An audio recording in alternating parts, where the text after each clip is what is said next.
Welcome to Escapists Anonymous, the fantasy fiction book club. I'm Dan. And I'm Sam.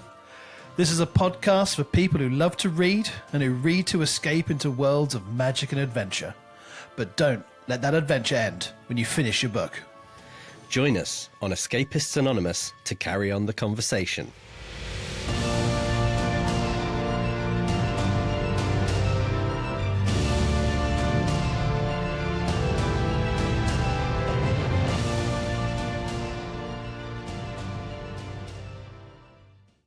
Welcome back, 2026, and we are delving straight into something I think that's going to be a bit different from anything that we've done before. Dissolution by Nicholas Binge. Nicholas Binge. So not an author that I'm familiar with, but this book seemed to get quite a lot of hype and praise this year from what I saw online. As usual, I have no idea. You missed that. I'm not being not a very online person. I'm glad when sometimes like that stuff doesn't exist to influence me or make me feel pressure. So I mean, yeah. I say this year. I mean, last year. Obviously, this came out in 2025. So so it's a relatively new release, and yeah. So we thought sci-fi. Techno thrillery type thing. Very different from Shroud by Adrian Tchaikovsky, which is the only other sci-fi book we've done. Unless you include the Library trilogy, which could be argued as a little bit sci-fi. Yeah, that debate about whether it's... And actually, interestingly, this book, is it sci-fi or is it fantasy? Exactly, we can get into that. The stupid thing about this book. I mean... Giving away some... I have opinions early on. My write-up on this book, as I was making my notes, I was just like, I could feel the impassioned opinions coming off the tips of my fingers, being like, because I did not like this book. Oh, okay. Yeah, did not like it. Now. We're going to, as usual, going pretty good straight into spoilers when we start talking about stuff. But overview for you, Dan. What did you think? Mixed bag, I think, is the best that I could say. I definitely had some gripes with it. I thought some parts of it were done really well, but I'm also wondering whether the audiobook delivery might have impacted my enjoyment of it, and I'm kind of interested to just to kind of see what the right. I didn't love it. Kind of I guess they're just certain decisions in terms of how he decided to tell the story, I think sort of negatively impacted it. Can be a big factor. I mean, our favourite book of last year, Black Tongue Thief by Christopher Buehlman, recommended it to a friend. He DNF'd it because of the audiobook, which is, of course, something you loved about it. That is scandalous. I was talking to him over Christmas, and I was just like, did you get on with it? He was like, no, didn't like it at all. And I was like, my heart. Yeah. But anyway, yeah. Interesting. Did he try doing it on double speed? You do. Because that worked for me. Makes it sound like the Chipmunks. It's great. So the gist of this book. Blurb. This is how we get the gist of it. Or do we?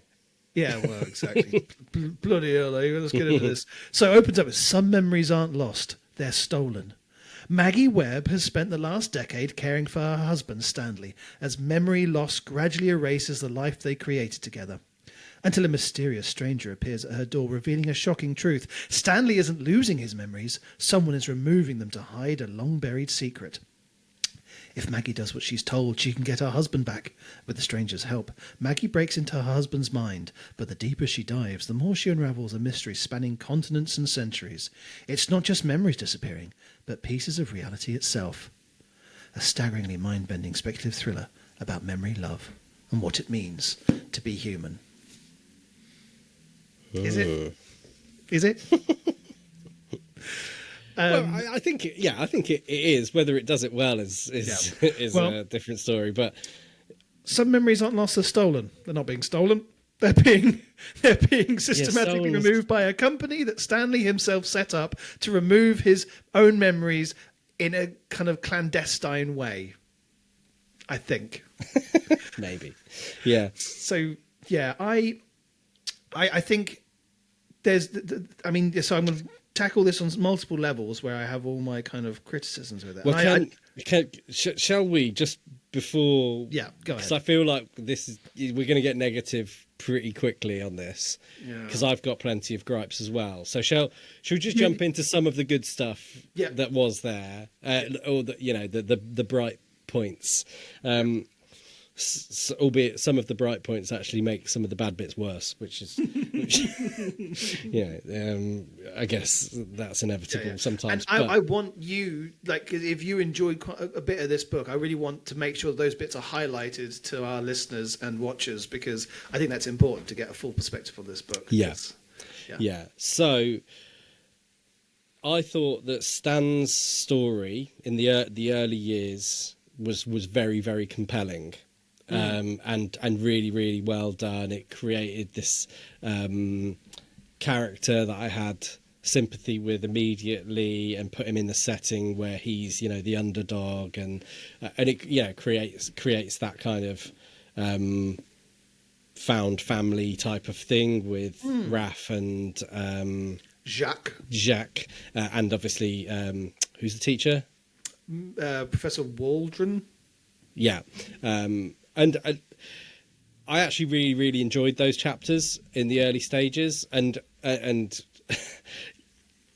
think I would have wanted to read a book about that, which I guess brings me on to why that kind of makes it worse, because when the promise, the early promise isn't delivered on, that early sympathy even isn't carried through to the later stages, because Stanley becomes quite an abstract character as the book progresses, but also it's constantly pitched against these chapters that are the transcript of Maggie being interrogated by Hassan, who, spoiler, is Jack, which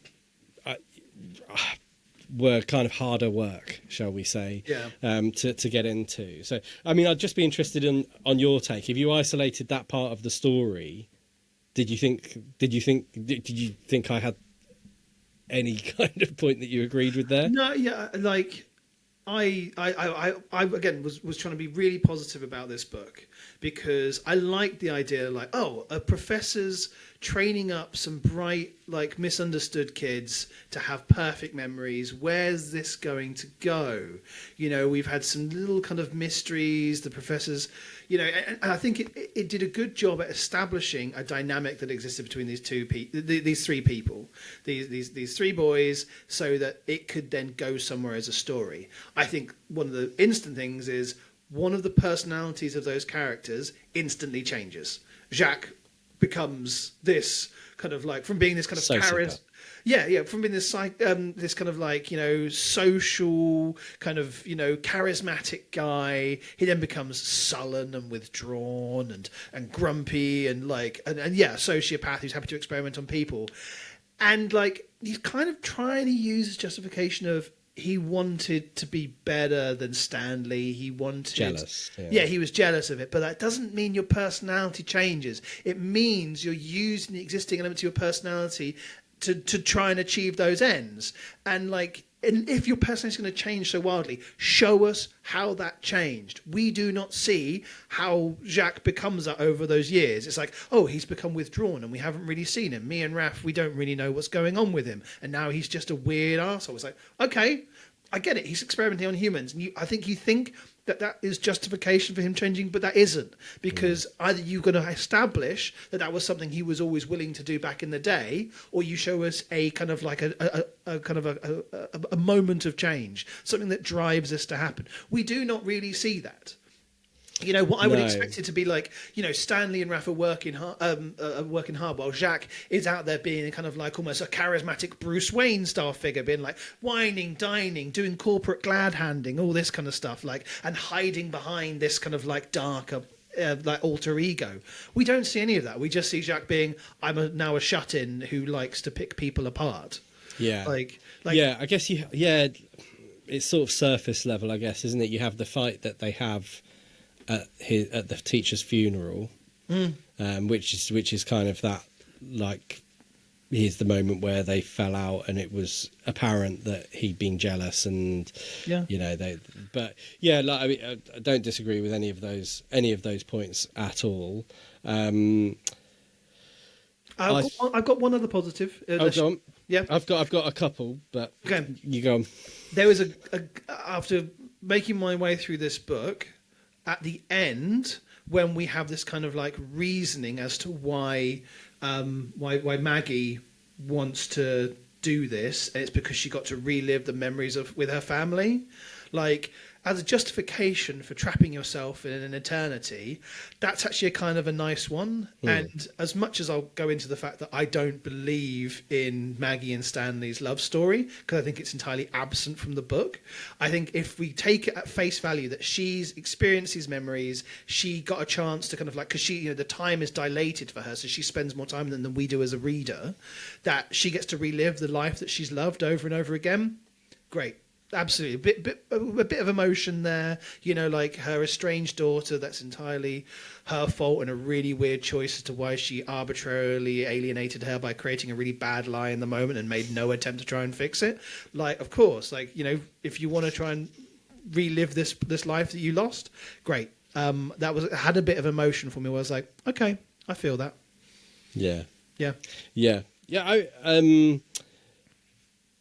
I would agree with that. It'd be interesting to hear your analysis of the relationship between Stan and Maggie, because I think there were several kind of really moving moments throughout, and whether that equates to relationship development or just like isolated moving moments. I guess maybe that's where that debate exists, and maybe it's just because I'm in a, you know. It's a stage of my life where, you know, I've got a small baby and blah blah blah, and some of those moments where they were talking about their daughter and where before she was born, or, you know, where it's older Maggie speaking to younger Stan and stuff like that. I found very moving, but again, could be more of a reflection of me than the book itself. I think if we'd have seen any of those moments of how her daughter was born and those moments of early childhood, and like we actually got up until that last bit that we really saw any relationship that she had with her daughter, that would have been great. I think I would have related to it a lot more if we'd have seen more of that. And I think that's one of my issues, is that, like, there's a bit where she's getting him out of alcoholism, that also we just got thrown into that, he's an alcoholic now. And she's making him not be drunk anymore. And the desert scene, which I want to go into in a bit more detail, but, like, you know, yes, she helps him out of that. But these are the moments that we see, and she spends a lot of them going like, we're going to have the most beautiful life together. It's going to be amazing. Our marriage is so great. You know, it's like, cool, can't wait to see that.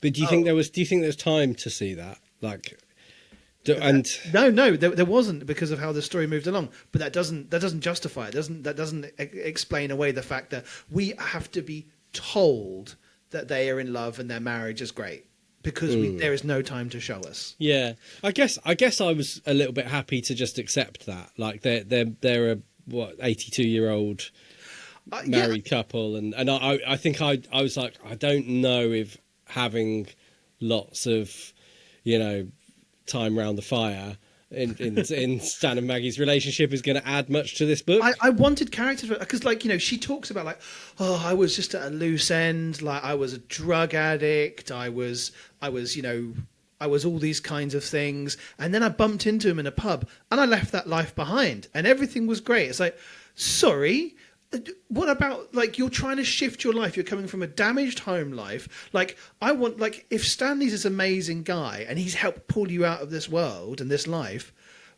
when, where, Where's any of that development? Because you're telling me that he changed the direction of your life. And, you know, I want to see at least a little bit of that, like a bit of struggle, because, you know, we know that the strongest relationships, they're forged through things that, like, you know, things aren't always perfect, but you work them out. Like, that's a strength of a relationship. And all we're told is like, oh, they meet and it's great. And I wanted, like, it's especially when something is the crux of the entire drive of this storyline. She's doing this because she loves him and she wants to get his memories back. And we don't see enough from the core of the bulk of their lives, which is that marriage, which is the center point of everything. And we see up to the wedding, we get the glimpses at the end, which is kind of like a montage, and there's just a big gap in the middle. And I know this whole thing is about missing memories, but I feel like he chose the wrong ones to not show us. Yeah, I don't know. Did that make you not believe in the love between them, or were you just? I didn't believe it. I didn't believe it at all. Like, I just like, okay, I'm being, but he does it a lot. Nicholas Binge does this a lot. He tells us, like, at the start when Hassan turns up and he's just like, you need to come with me and we need to go. And she's like, I don't know why, but I trust you. It's like, you trust this man who's like forcing you around and he's wearing shades and refuses to take them off. Like, and like, just the fact that they had to have that line in, she's like, I don't know why, but I just trusted you. It's like, yeah, tell us why, show us why, perhaps. Yeah. Like, you have this. I have much more criticism around stuff like that than the relationship stuff, I think. And like in general, on Maggie's side of the story, I found lots of it like not particularly convincing or believable. But the relationship side, I think I did find it. I mean, I wasn't blown away by it. Like, there was a few very touching moments that I probably personally related to, and I thought like the way that it was depicted, that like the way that he remembers her as being like perfect and beautiful and stuff. I thought that was like very romantic, and like the ability of him to like see past the fact that she's an 82-year-old coming back to him and he's still like head over heels in love with her. I was like, oh, there's some really, really nice stuff here that I'm sort of falling for a little bit. And the heartbreak of being alienated from your child, like, you know, and the way that Maggie at least sees it in the book is that was beyond her control. She had no choice. It was the only way to stop her from being erased. And like that panic of like, I will do anything to save my child if it means never seeing them again. That's a heartbreaking decision to make. So again, these flashes was like, yeah, great. And I needed that to be built on a foundation of something I believed. Otherwise, they are just isolated moments that are there to pluck at the heartstrings of someone. It's like, if I view this moment in isolation, in a kind of, let's say, hypothetically, some kind of device that allows you to view singular memories in isolation, devoid of any context, then like that would be kind of like a thing that I would throw at someone to make them feel a certain way. But I guess, and we don't want to go too far down this one rabbit hole, because I think we've got several other points to discuss. I guess Nicholas Binge might argue that the idea is that their relationship is based on her as an 82-year-old and him as like a 20-year-old or 25-year-old or whatever. So it's like their relationship development is actually what you're seeing, and their relationship that happened when they were married or like after they met is not the actual consequential part of their relationship. So I guess maybe that was what I was sold on a little bit. Yeah. But it's just the fact that multiple times it's reiterated, the reason we're doing this because we have such a happy marriage and it's so great. You know, we never saw the marriage. It's this circular logic of, you know, and I get that can happen with a time travel thing. You know, like, you know, they all just, you know, propels itself forwards because this happens, because this happened, because this happened, because this happened. I get that. It's just that, you know, the thing at the core of that is supposed to be like, don't worry, because when we're married, it's all just the absolute best and we have an amazing time. And I think if these moments which forged this relationship, if they had that revelation of like, oh, maybe our life together was these moments rather than the ones that we never got to see. I just feel like I didn't really feel that was what he was saying, because at the end of the thing, it wasn't the memories of the the traumatic. She was like, this was all worth it because of that happy memory, not like going and reliving these moments with you where I'm saving you in the desert or pulling you out of alcoholism. That was the stuff I loved. You know, like. Yeah. That's interesting. Yeah, I mean, it's good discussion. It's good discussion to have. So, not that I thought the plot was perfect, but I thought the weaving together of stuff from, you know, front to end with the time travel and the different touch points in time where they cross over, I thought that was done in a coherent way that kind of pulled itself together at the end. There's loads of stuff that I don't like within it, but I thought I'd give a nod to the sort of some of the complexity of being like, oh yeah, that bit at the end where she goes and asks him for whatever it is in the playground, and I mean, that one where she goes and takes his water bottle. Cool. Yeah. I think the bit at the end where she decides to trap Hassan / Jacques in this loop, knowing that means Omega will never break out, and that means he will always be defeated because he'll always be driven by this wanting to get this knowledge, and until he ever learns a lesson. Yeah, great. That stuff was well structured. I do think some of them are a bit odd because, like, when she effectively convinces the professor to kill himself because she's like, it's coming and it hungers, he's like, well, that's my life work over with. I've been educating children in secret to try and have perfect memories, but this slightest knockback from an old woman means I'm going to have to kill myself. It's just like, that's one of my big things. Is like, I still don't understand why he killed himself. Like, there was no the jump from that conversation to what he did. I was still expecting it to be like Jacques come back from you know, the future to kill him or something like that. I was like, why would he kill himself? Were his convictions really so paper thin that someone coming up and being like, nah, maybe it's a bad idea? He's like, oh, you're right, it's a bad idea. Like, I also go on. Yeah, I was just going to say you had the point about like the trapping Jacques in the loop, but I had real questions about that because it's not necessarily the same loop, is it? Because each time he gets a different answer. That's like the thing that we clarify, isn't it? With the clicky thing, he can do it again and again and again. And I was like, so you don't know that it's definitely going to stop anything bad from happening forever. It's like you can keep jumping into memories and stuff. And the way I kind of figured that worked was because there was a point that Stanley actually in the past had him and Maggie had kind of orchestrated it, that they always knew this was going to be a loop.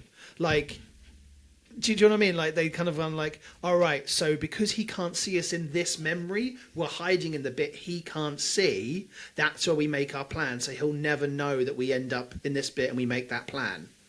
So, like... But are they always... That was the thing. I was like, are they always guaranteed to get to that point each time round? We have to believe it, otherwise the whole thing... I mean, I just had a big question mark about whether the actual solution to the problem was a concrete solution, or whether it was like, well, hopefully we'll just get stuck in this loop and I get to spend infinity in memories. Again, we've talked about this before with time travel stories being a bit of an issue and which rule set you're going to do. If it's a 12 Monkeys and you can't change it, it's doomed to repeat itself, fine. But this one is also very much built on the premise that you can change the past. Like, and Omega is the reset thing to stop you from doing that because... But if Omega is the thing that you're keeping contained so that it can't...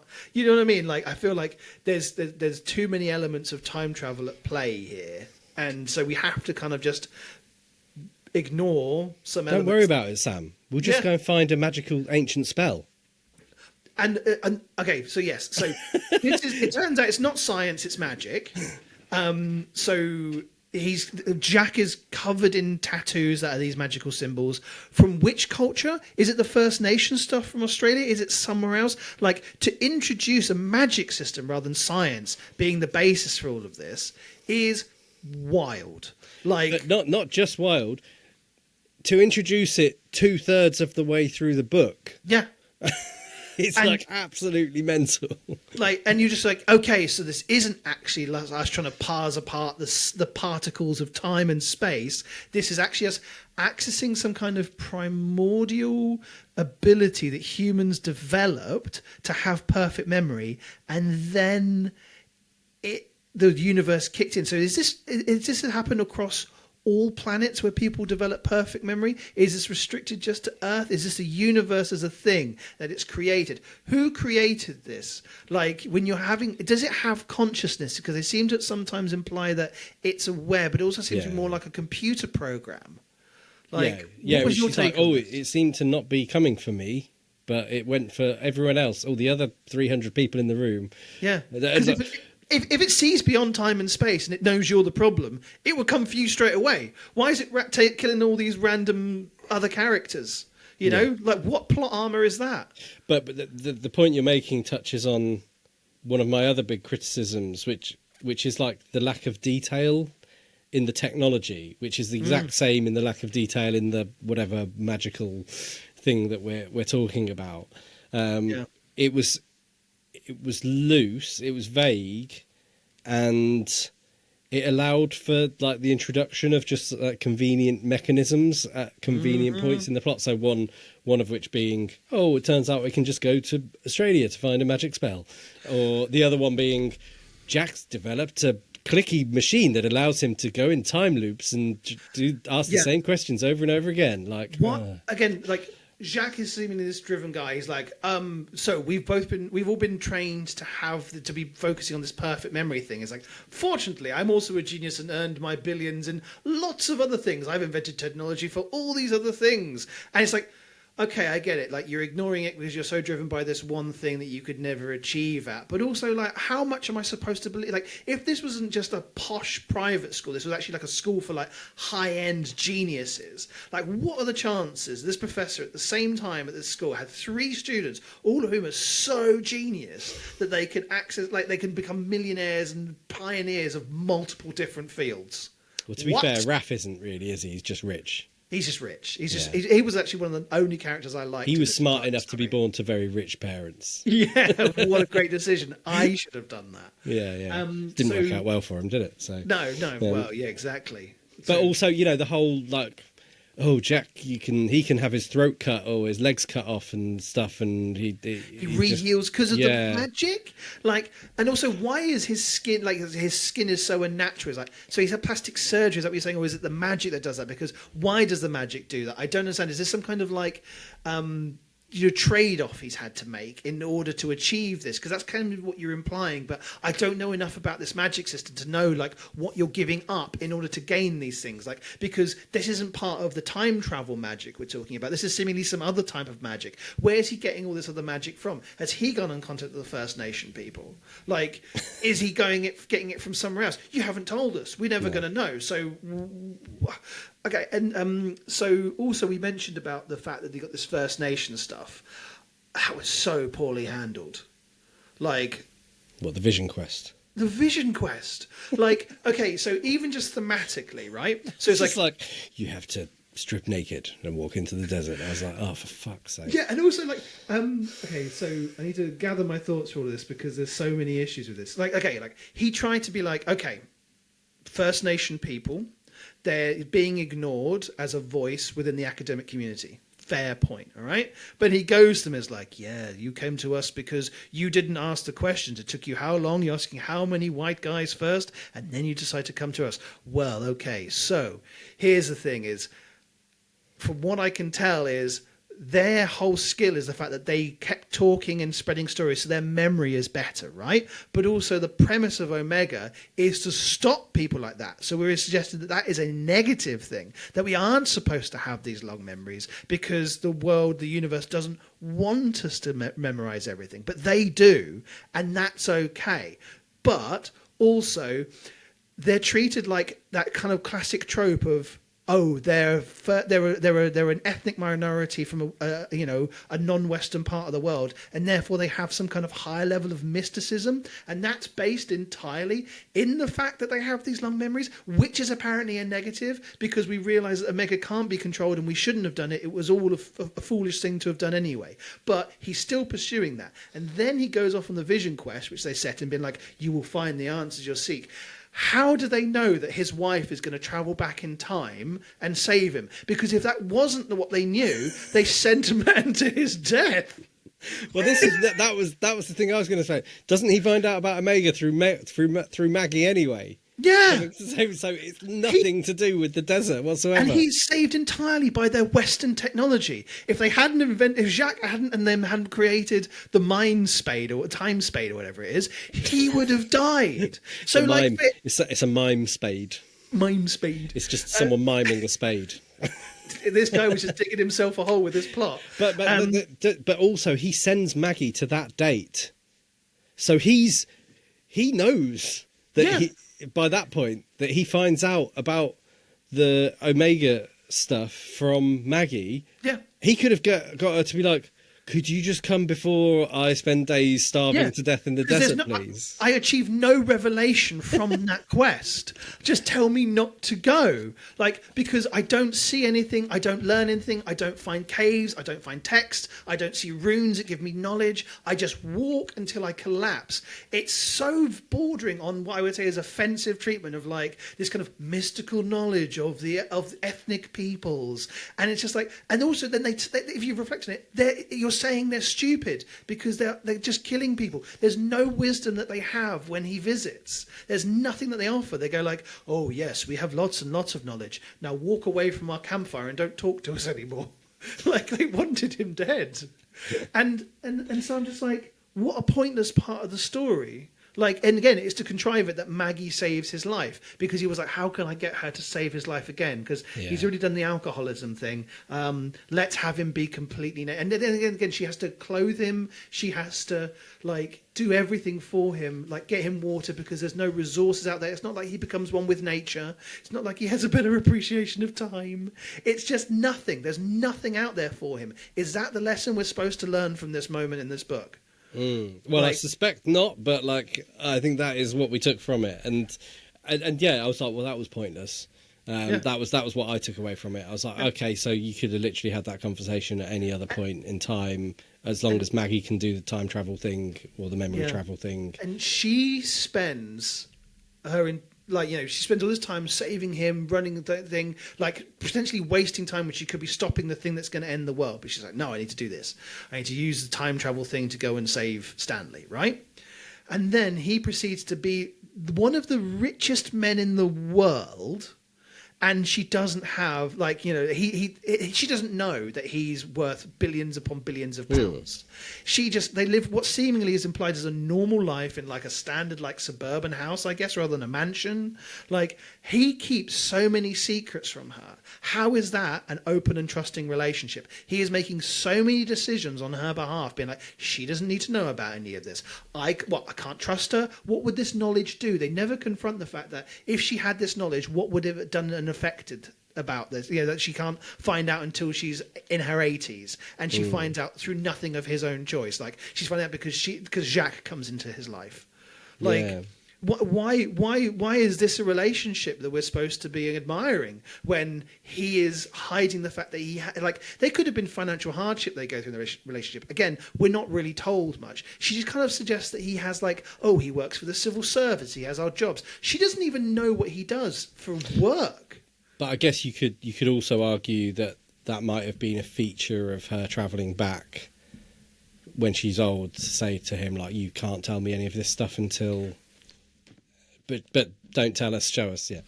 I mean, I think that they should have had that conversation to be to. I mean, it's a very quick thing to solve that entire problem that you've just raised. Why isn't did you keep this from me for so long? And then, of course, you have the revelation that he created Sunrise, and that poses so many other questions. It's I'm going to organise this company that's going to systematically remove my memories piece by piece, like I've got dementia, Why do it that way? Why not have it that it's more surgical and remove that memory of completely? And also, why keep it? How arbitrary is that? It's like, I have to have it locked away in my mind. And so then you have this, like, some memories aren't lost, they're stolen. They're not stolen. This was his plan all along. And even implying that, I think, undermines the whole, because I'm spending so much of this book being like, right, when's Sunrise going to come back into this? Oh, he set up the company. Is that the misdirect though? To be fair, is that not what Hassan's also trying to imply to Maggie, that like there's someone proactively stealing away your husband's memories and that he doesn't have dementia? But there should be something. We don't have any other characters established at the company who are trying to step in here. The only interaction we have is a bunch of low-level people working at a care home who might have some knowledge of the actual secret workings of Sunrise, and they know they're not. So, like, at some point, someone else needed to step in and go, okay, no, look, we're doing this for these reasons. Let me explain. Like, Stanley's being monitored in such a loose way. If this was his plan, it's terrible. Like, why establish a whole company that then slowly does this memory removal? Like, you're causing trauma to your wife because you're making it seem like dementia rather than some kind of plan to protect the universe. What? Okay, so, yeah, moving on to the writing, and perhaps this is where we'll also touch on the audiobook and that experience of it as well. I did have quite a lot of problems with... mostly like Maggie's section.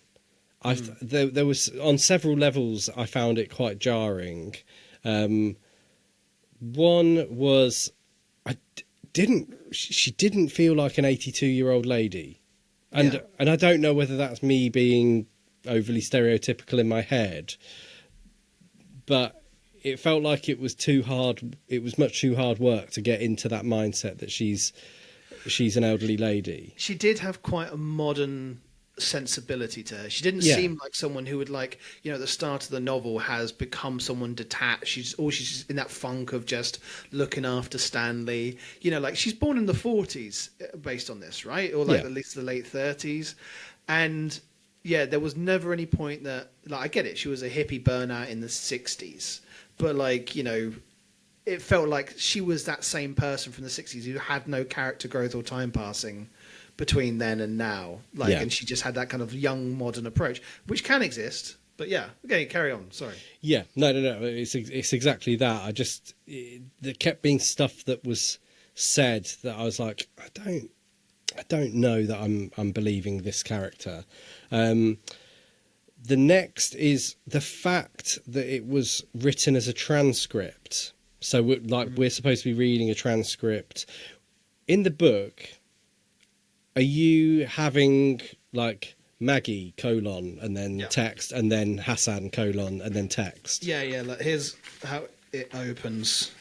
Hassan's questions are in dark, in the bold, and her responses are in pale.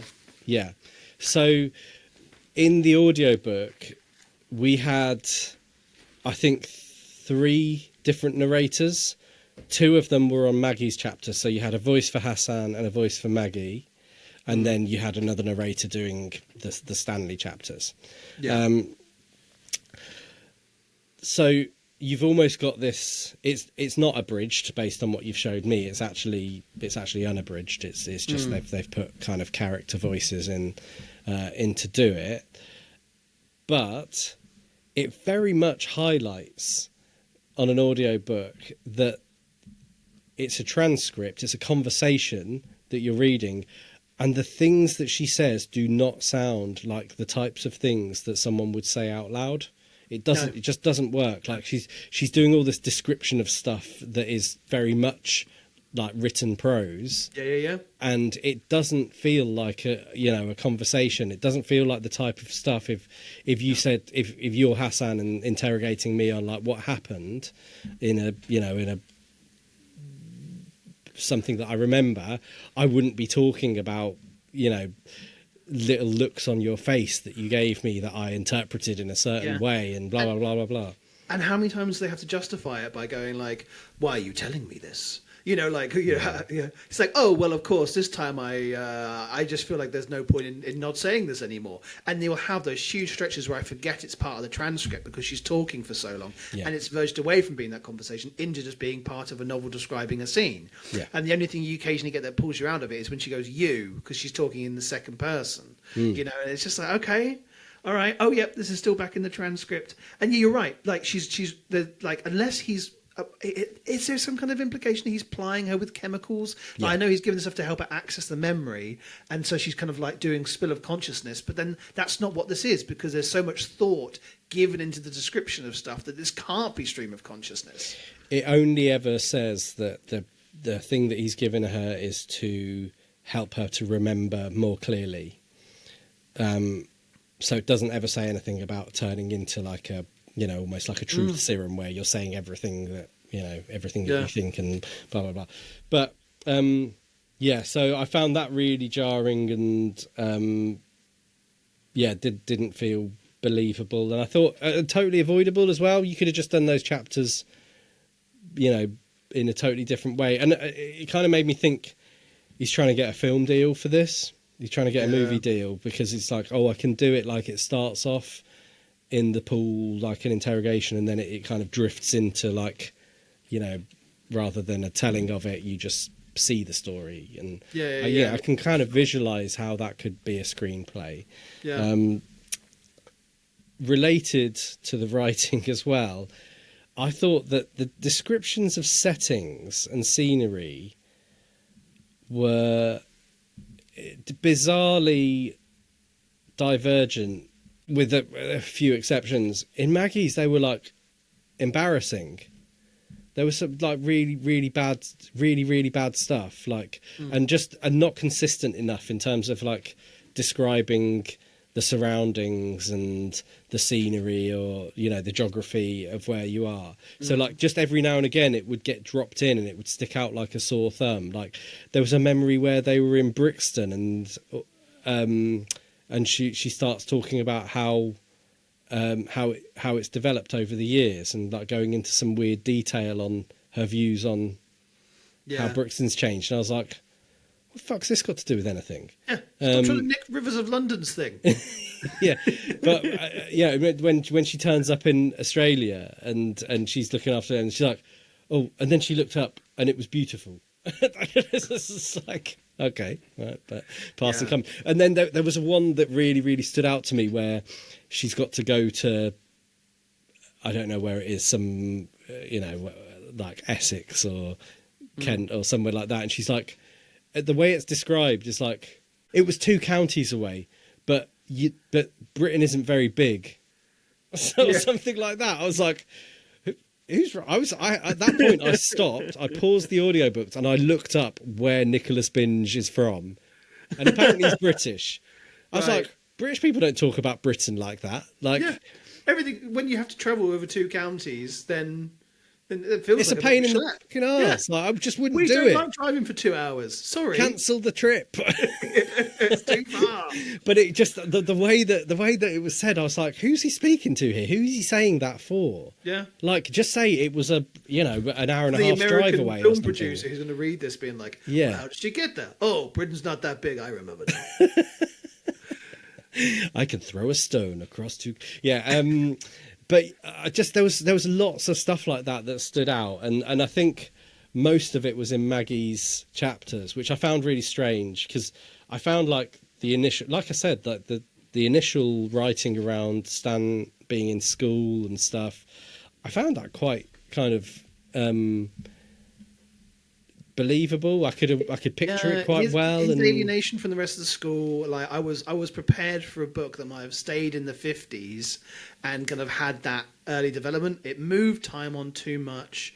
Like I also liked in my head visualizing the kind of 1950s sci-fi technology they were working on down in this weird lab. Also, that lab just made no sense, actually. Like all the different rooms built under, like that's not just wealth. That's like you have to be able to get people to turn a blind eye where you're carving out huge sections under London. You're going to hit sewers. You're going to hit tubes. Trains.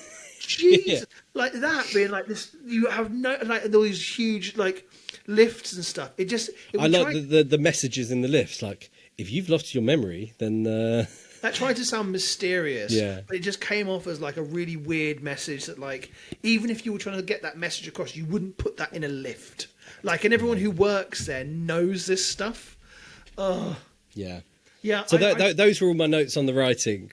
Yeah, I agree. Like, I mean, it ties into a lot of what we discussed. Like, there feels like a real lack of thought to a lot of this book.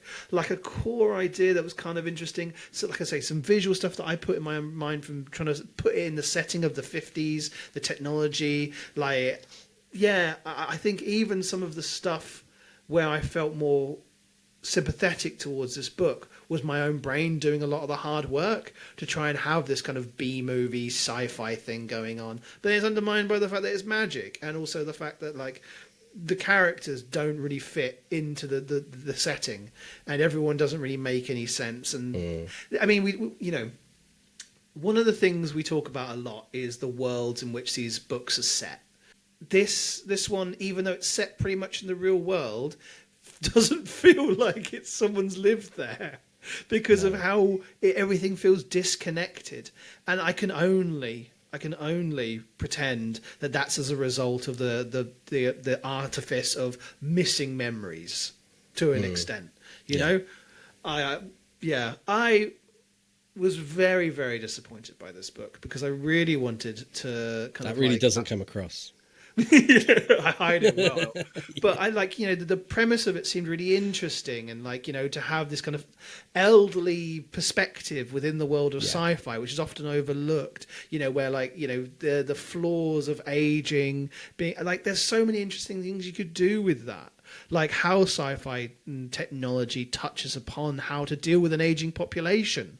You know, you could take it in those, like how you harvest the memories of the elderly so their knowledge isn't lost. That's what I thought was going to happen with Sunrise, is they were like hoarding all these experts in a nursing home and like collecting all these kind of things to kind of like create this amalgam of knowledge. And I was creating this whole direction this book was going to take that just like felt, yeah, every single time more revelation. I was like, okay, it's not about that. That's okay.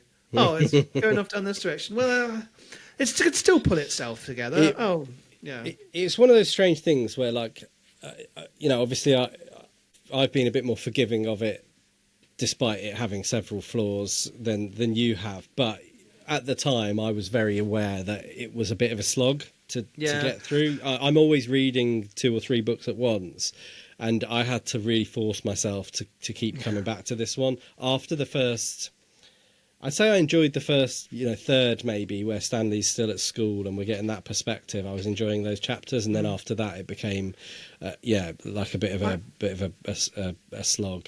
It was a slog for me. I did actually read it fairly quickly. I read it in, I think, under a week. But that was me kind of just really hoping that there was something to save this book. And I didn't, but the problem is, like, you know, you kind of like, you finish a book and you go like, okay, that wasn't very good, but I still enjoyed it. And like, it's only when we actually come to doing the episode, I pick it apart more in the analysis.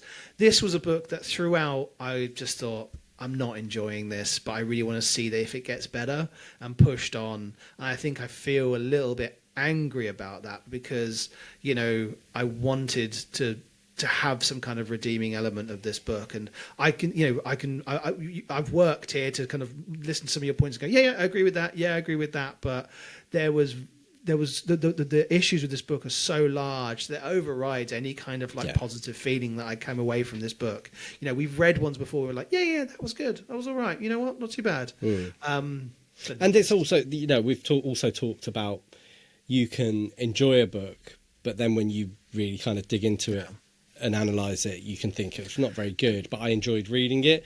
And like, if you're finding it a real slog to get through and absolutely delighted to get to the end and put it down, I think there's like a good chance that if we weren't doing the pod, this is the kind of thing that you wouldn't necessarily persevere with. Like I certainly wouldn't have. And I was more forgiving than you. I think you're more likely to finish books than me, even when you're not enjoying them. But like, this is the kind of thing that I'd be like, this is not well written, I don't think, in terms of getting that perspective right, And- doing it as a transcript, Yeah. and trying to make that kind of work as a novel approach didn't work for me. But we obviously hope that anybody else reading this did enjoy it, and we'd love to hear any views, whether you did or didn't enjoy it, on what you thought of Dissolution by Nicholas Binge. What did I call it? Techno thriller. Yeah. Sci-fi techno thriller. What I would say is, I read Dark Matter by Blake Crouch a couple of years ago, which is in that techno thriller sci-fi genre, and it was really, really good.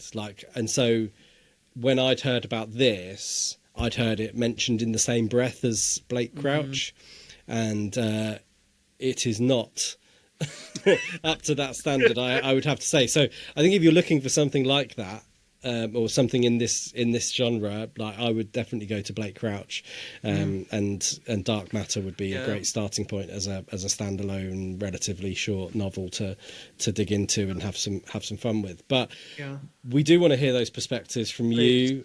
What other techno thriller sci-fi things should we check out, if any? And also, I think with this book as well, I really want to hear like a much more positive take. Tell me what we've missed. Tell me when you've read this, like, you know, beyond just finding it an enjoyable light read that you can polish off quickly. What made this book good for you? I really want to know, because I think it's if it's something I've missed and there's some kind of crucial plot element that I overlooked, it'd be really good to know. Yeah. I like hearing alternative takes, and this is one where I'm really begging for it. So yeah, get in touch. If you are watching on YouTube, leave a comment down below, like and subscribe while you're here. We will always respond to comments. We love receiving them. If you want to follow us on social media, Instagram, TikTok, Facebook, at Escapists Anonymous Pod, all one word. Find us there, drop a comment under any of our videos, or send us a message, and we will happily engage with you and get back to you. So in the next episode, we will be reviewing Hecate by Nikita Gill, which is going to be something, I think, totally different again for us. We loved having a little bit of a response type of approach with Lady Macbeth, so we looked for something that was, I guess, kind of with a similar thing, but I think it's going to be very different to that as well. So yeah, we're going to be covering that new release, again, relatively recent, towards the end of 2025. So if you're watching in real time, listening in real time, see if you can pick that up somewhere and read along with us and join us for that review. And that's all from us. Thanks ever so much for watching, listening, wherever you're doing so. And it's goodbye from me. And goodbye from me.